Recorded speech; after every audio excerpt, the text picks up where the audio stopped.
So the sentence is coming from Polar Express.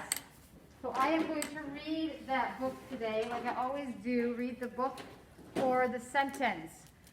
Who can read the sentence for me? Jeremiah. We sang Christmas carols and ate candy with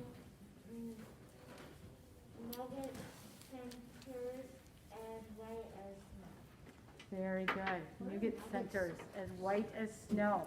So what are you going to do when I read that sentence? Winsheen? Yes, so then I know you're paying attention. So, yes, Grant? Yes. Polar Express, one of my favorites. Bless you. Wow, we've got lots of sneezers. On Christmas Eve, many years ago, I lay quietly in my bed. I did not rustle the sheets. I breathed slowly and silently. I was listening for a sound. The sound of a friend had told me I'd never hear the ringing bells of Santa's sleigh. There is no Santa, my friend had insisted, but I knew he was wrong. Late that night, I did hear sounds, though not of ringing bells. From outside came the sounds of hissing steam and squeaking metal. I looked through my window, and I saw a train standing perfectly still in front of my house. Whoa. Much different than the movie. Yes. When the train comes in. Ooh, but that looks just like the train in the movie. It was wrapped in an apron of steam. Snowflakes fell lightly around it. A conductor stood at the open door of one of the cars. He took a large pocket watch from his vest, then looked up at my window. I put on my slippers and robe. I tiptoed downstairs and out the door. All aboard, the conductor cried out.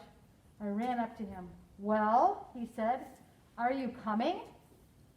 Where? I asked. Why, to the North Pole, of course, was his answer. This is the Polar Express. I took his outstretched hand and he pulled me aboard. Oh. Jack, you need to go. I need to put my alarms on. Hold on a second, friends.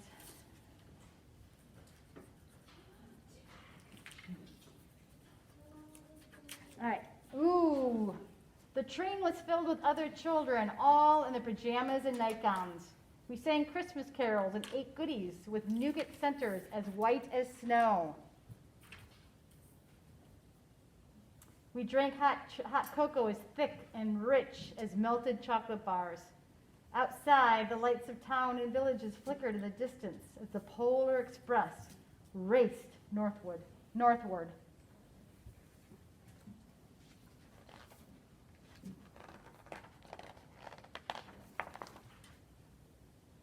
Soon, there were no more lights to be seen. We traveled through cold, dark forests where lean wolves roamed and white-tailed rabbits hid from our train as it thundered through the quiet wilderness.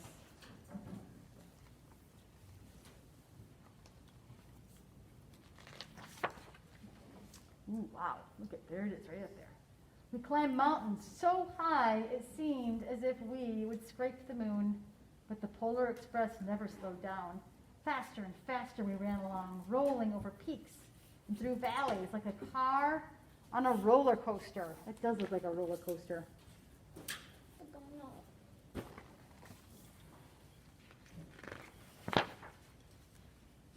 The mountains turned into hills, the hills to snow-covered plains. We crossed a barren desert of ice, the great polar ice cap. Lights appeared in the distance. They looked like lights of a strange ocean liner sailing on a frozen sea. There, said the conductor, is the North Pole. Who lives there? You can just say it. Santa. I was going to say Buddy, but The North Pole was a huge city standing alone at the top of the world, filled with factories where every Christmas toy was made. At first, we saw no elves. They are gathering in the center of the city, the conductor told us. That is where Santa will give the first gift of Christmas. Who receives the first gift? We all asked. The conductor answered, he will choose one of you. Ooh, how exciting.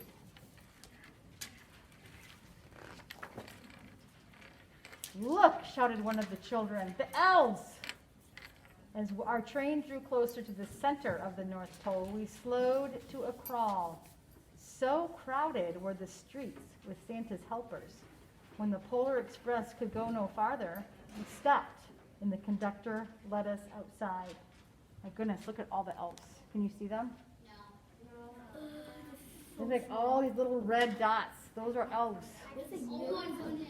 That's a lot. There's a lot of elves. So Olivia, remember what Mrs. Hafley said? You have to bite a piece off and then suck on it with your mask on, okay? There you go. Perfect. I know it's not as fun. It's fun to be able to suck on it whole. Oh, there he is. There's the jolly old guy. We passed through the crowd to the edge of the large open circle. In front of us stood Santa's sleigh. The reindeer were excited. They pranced and paced, ringing the silver sleigh bells that hung from their harness. What's a harness? Bells, silver bells were hanging from their harness. Just want you to envision. Ella. What connects all the reindeer together? And then it connects them to what? The sled. Very good. And then look at all the elves. You can see them in the background. There's hundreds of them. It takes a lot to make your toys. It was a magical sound like nothing I've ever heard. Across the circle, the elves moved apart and Santa Claus appeared. The elves cheered wildly. He marched over to us and pointing to me, said, "Let's have this fellow here." He jumped into his sleigh. The conductor handed me up. I sat on Santa's knee and he asked, "Now, what would you like for Christmas?" Wow, can you imagine? That would be a pretty amazing.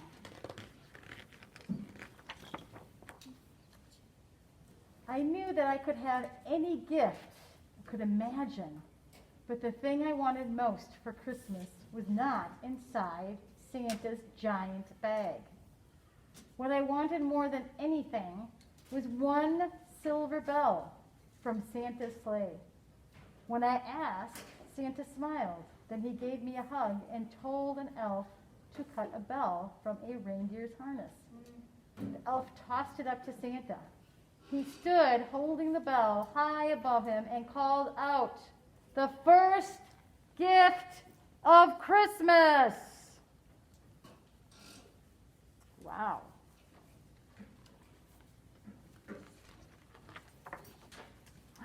There he is.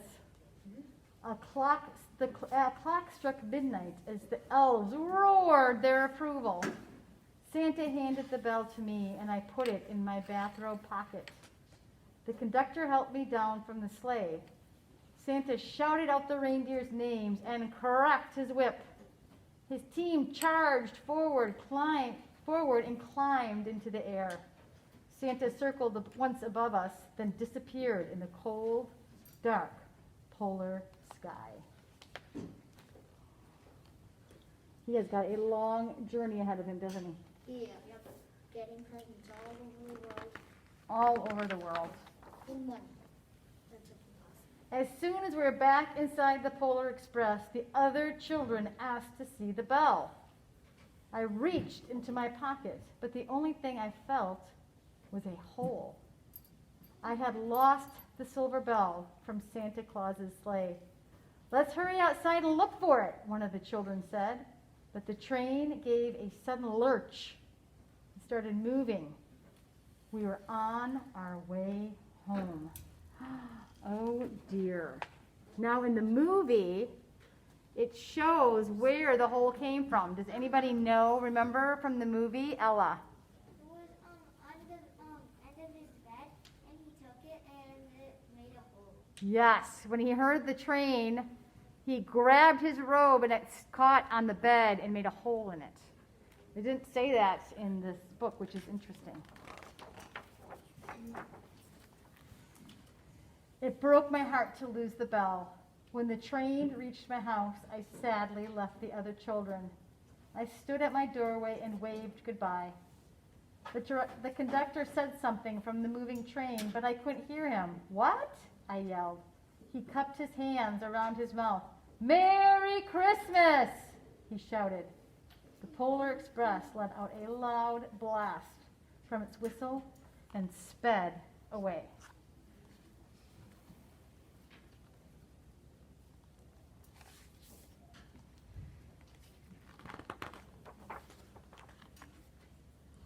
On Christmas morning, my little sister Sarah and I opened the presents. When it looked as if everything had been unwrapped, Sarah found one last small box behind the tree. It had my name on it. Inside was the silver bell. There was a note. Found this on my seat of my sleigh. Fix that hole in your pocket. Signed, Mr. C. For Santa. Yes, I shook the bell. It made the most beautiful sound my sister and I had ever heard. But my mother said, "Oh, that's too bad." "Yes," said my father, "it's broken." When I'd shaken the bell, my parents had not heard a sound. Why? Does anybody know why they didn't hear anything? Why did they not hear the sound at the bell? Gabe. They don't have Christmas spirit? Who do they not believe in? Helen. Yes. At one time, most of my friends could hear the bell, but as years passed, it fell silent for them, for all of them. Even Sarah found one Christmas that she could no longer hear its sweet sound. Though I've grown old, the bell still rings for me, as it does for all who truly believe. Yay, I love this book. Me too. It's a beautiful, beautiful book. And as you can see, friends, it has a medal, the highest medal a children's book can get, the Caldecott medal, and it's a gold one. A real gold? No, it's a gold, meaning it is the highest level of the award that they give. So this is a very, very special book. So, looking at your sentence, we have a couple of minutes. What do you notice about this sentence? Let me get it out. Look at the sentence. Is there anything interesting about it, or something that jumps out at you? Let me get it out so I can see it as well. We sang Christmas carols and ate candies with nougat centers as white as snow. Anything about that center? The sentence that stands out to you. Jack. The snow part? The snow, white, the centers as white as snow? Is that what you're talking about? Yeah. What about that? Is it that you like it? What is it that stands out? Because there's white snow outside. Oh. So is that figurative language? Is the nougat snow? What? Is white as snow? First of all, it is figurative language. What is it? What kind of figurative language? Is it a simile, a metaphor? What kind of figurative language is it? Remember, if it's like or as, what is it? We've just talked about this. M. Yes. So it's white as snow, centers as white as snow. It's not actually snow, it's figurative language. So yes, good job, Jack. That is a good example of figurative language. It's not snow, but it's white, and he envisions, if you look outside, that snow is very, very white. So they're saying the candy was so white it reminded them of snow. What is nougat? That's an odd word. The candies with nougat centers. Does anybody know what that is? I don't even know if I can explain it. It's kind of a center of candy that is kind of sticky, and sometimes it could have nuts in it, so it can be crunchy. I don't even really know how to explain nougat. It is a type of candy that I personally don't particularly care for it, but let me Google it. So what else, while I'm Googling that, what is something else that jumps out at you about this sentence? Is there anything else? Winsheen. The what? We? Right. So who do you think we are? Who sang Christmas carols? Because remember when it was in the book, what part of the book, what was going on in the book that would help you determine who we are? Ella? People in the kids. Yes, the children on the train, right? Very good. So friends, nougat, a candy made from sugar or honey, nuts, and egg white. So it's kind of, does anybody know what fudge is? Chocolate fudge. So if you look at nougat, it kind of looks like a white fudge. I'm just going to walk around and show you. This is nougat. I personally would take the fudge. It's kind of very sweet. Looks delicious. And very kind of sticky texture. The nuts kind of add a little bit of a reprieve from the sweetness. Sometimes they put it inside candy, like let's say they would make it into a ball and maybe cover it in chocolate. Yeah. So that is nougat. It's kind of an odd name for an odd candy, in my opinion. But yeah, you can kind of cut it up like fudge. These are pistachios. So there you go. Now you know what nougat is. Now you can sleep better tonight, knowing that. What's But that just helps you understand what the sentence is about. All right. So friends, why are we talking? Anything else that you would like to say? Because we're going to have to get going here real quick. A couple more comments about the sentence. Yes, Olivia. I have a comment not about the sentence, but about the book. Okay. About the bell, I have a bell ornament at home. Yes. In the movie, the bell did sound very beautiful. It had a very, very beautiful sound to it. Yes, Emma. Sorry.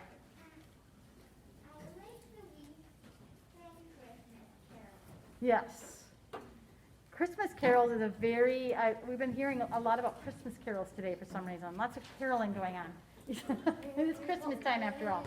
Tyson, you will be our last comment or question or whatever.